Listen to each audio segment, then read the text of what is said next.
how this project came about, how you got involved. Yeah.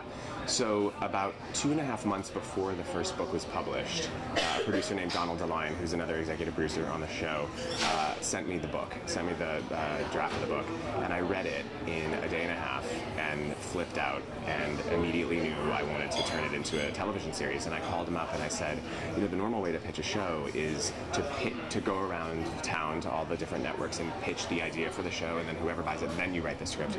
I was so excited about this that I said, I want to write the script right now, and then let's try to sell it. So it's called writing a script on spec, which basically if you don't sell it, you've spent a lot of time writing a script for free.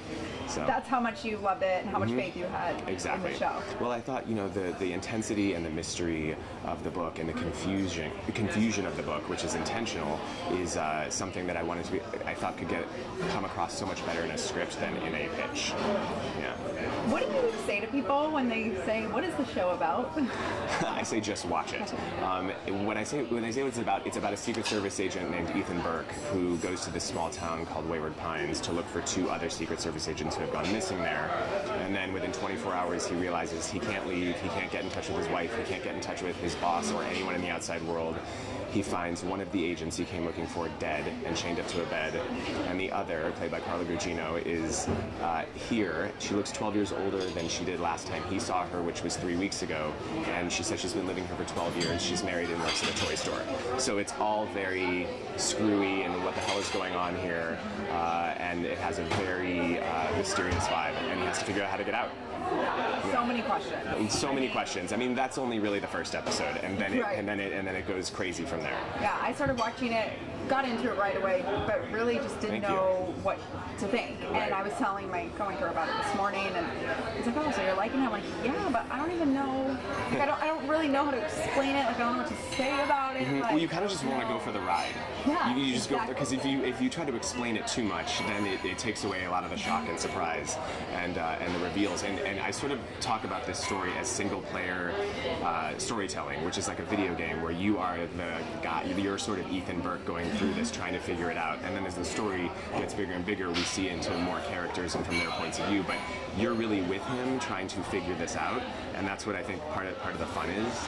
And so trying to explain it too much before you get to each episode takes away a little bit of the fun. What do you think about this whole, Carl was talking about this earlier, I mean, just the 10-episode project, and then that's it, one and done.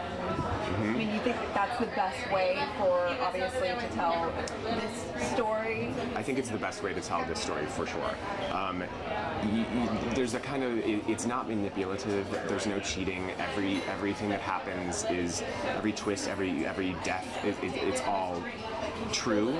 There's no, it's not like we're showing you one thing and then 3 episodes later you're going to find out we were lying to you.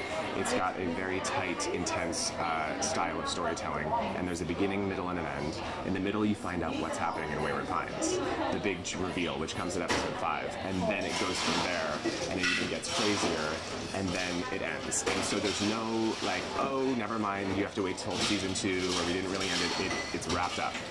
So it's like reading a book. What do you think about ATX TV Fest and getting to be here and kind of share the show with fans, introduce it to more people? It's such a blast being here. It's such an honor. This festival I know is 4 years old, and it's just growing and growing and growing, and it's so fun to be here. I've never been to Austin. I love everybody I've met so far. I'm excited to see a lot of the other panels and the other shows, and see some of my friends who I know from the business and meet people I haven't met before. So.